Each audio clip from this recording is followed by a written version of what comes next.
जय श्री राम मित्र। एक बार परम पूज्य गुरुदेव अपने अनुयायियों के साथ बैठे थे। मंत्रणा चल रही थी। तो उन्हीं अनुयायियों में एक नए अनुयायी जुड़े थे जो गायत्री साधना करते थे। तो उनके मन में ये प्रश्न था कि मेरा गायत्री साधना करने का तरीका है, गायत्री उपासना करने का जो क्रिया कृत्य है, उसमें यदि कोई त्रुटि रह जाए तो कहीं मेरा अनिष्ट तो नहीं हो जाएगा।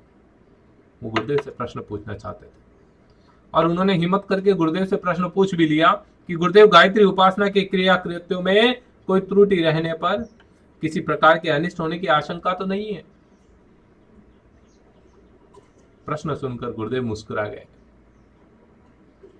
गुरुदेव ने कहा, बैठो, आपके प्रश्न का निराकरण हम अभी कर देते हैं। गुरुदेव कहते हैं कि इस आशंका को मन से पूरी तरह निकाल दो। सौम्य उपासना में ऐसा कोई खतरा नहीं है। गायत्री उपासना सौम्य स्तर की है। किस स्तर की है? सौम्य स्तर की। उसे मात्र भक्ति के समतुल्य समझना चाहिए। माता से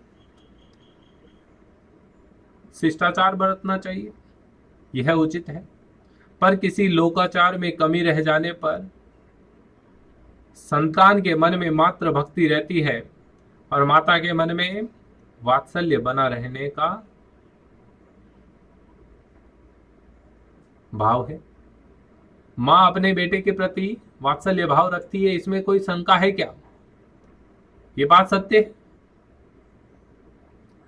अगर ऐसी आप उपासना कर रहे हैं मां गायत्री की और उसमें आपसे कोई त्रुटि हो जाए, बच्चे से कोई त्रुटि हो जाए, तो मां क्या उस पर क्रोधित हो जाएगी? मां उसका अनिष्ट कर देगी?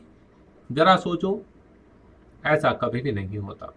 माता के मन में बच्चों के प्रति जो असीम वात्सल्य रहता है, उसे देखते हुए कल्पना भी नहीं की जा सकती है कि वह मात्र क्रिया कृत्य में कोई भूल या कमी रहने पर अपने उपासक का कुछ अहित कर दे। ये बात सोचना भी गलत है। त्रुटि रहने पर इतना ही हो सकता है कि जो परिणाम आपको मिलने वाला था, उस परिणाम में कुछ कमी रह जाए। किंतु किसी को यह आशंका नहीं करनी चाहिए कि त्रुटि रहने पर माता के कोप का, प्रयोग के दुष्परिणामों का कोई संकट हो सकता है। ऐसा कभी नहीं होगा। आप किसी कार्य को पूरी प्रोसेसिंग के साथ करेंगे, पूरे प्रोसीजर के साथ करेंगे, तो उसका रिजल्ट अच्छा मिलेगा। और जब आप उसमें कोई त्रुटि कर देते हैं तो उसका रिजल्ट अच्छा नहीं मिलेगा। गुरुदेव कहते हैं कि जब तक सांचा आप अच्छे से नहीं बनाओगे, तो जो भी आप खिलौना बनाना चाह रहे हो, उसमें जो कलात्मकता है वो निखर कर नहीं आएगी। कलात्मकता निखर कर आए, उसके लिए सांचा बेहतरीन होना चाहिए। मतलब प्रोसेस अच्छा होना चाहिए, प्रोसीजर सही यूज करना है। यदि आप गायत्री उपासना करते हैं, आपको पूरा विधि विधान पता है, आप पूरे विधि विधान के साथ करते हैं, तो आपको रिजल्ट काफी अच्छा मिलेगा। और आपको कुछ विधि विधान नहीं आता है, आप केवल माँ गायत्री का ध्यान करके गायत्री मंत्र का उपासना करते हैं, गायत्री मंत्र का जप करते हैं, तो भी फल मिलेगा। गुरुदेव इसमें एक बात और कहते हैं कि इसमें सबसे महत्वपूर्ण बात रहती है कि आप किस मनोभाव के साथ माँ की उपासना कर रहे हैं।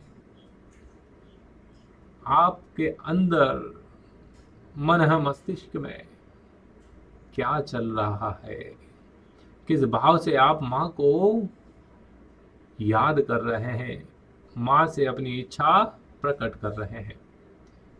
जिस भाव से आप करेंगे, उस भाव के अनुसार आपको फल मिलेगा। इसलिए माँ कभी भी अपने बेटे का अहित नहीं करती है। इसलिए बेटा, ये मन से शंका निकाल दे कि आप गायत्री की उपासना करेंगे और उसमें कुछ गलती रह गई तो आपको उसका अनिष्टकारी फल मिलेगा। ऐसा कभी नहीं होगा। प्रिय साथियों, हम भी गायत्री माँ की उपासना करते हैं, परम पूज्य गुरुदेव की उपासना करते हैं। हमें कुछ नहीं आता, हम केवल माँ का स्मरण करते हैं, माँ का ध्यान करते हैं, गायत्री मंत्र का जप कर लेते हैं, गुरुदेव का स्मरण करते हैं, गुरुदेव के नाम का जप कर लेते हैं, बस इतना सा करते हैं। और उसी से हमें गुरु कृपा मिल रही है। गुरुदेव कहते हैं कि गुरु कृपा ऐसा नहीं, गुरु को ध्याना जरूरी नहीं है, गुरु को जानना जरूरी है। गुरु कहे सो कर, गुरु की जीवन शैली को समझो, जीवन दर्शन को समझो। गुरु के दर्शन करो नहीं करो चलेगा, लेकिन गुरु के मार्ग का दर्शन करो। गुरु ने किस मार्ग का अनुसरण किया, सदगुरु ने क्या मार्ग बताया है हमें जीवन में चलने के लिए, उसका अनुसरण करिए। प्रिय साथियों, आप सभी से विनम्र निवेदन है कि गुरुदेव के साहित्य को घर घर तक पहुंचाने में हमारे सहयोगी बने। अपने परिवारजनों और मित्रों के साथ गुरुदेव के साहित्य को साझा करें। और अभी तक यदि आप हमारे साथ नहीं जुड़े हैं तो हम निवेदन करते हैं कि आप हमारे साथ अवश्य जुड़े। जय गुरुदेव।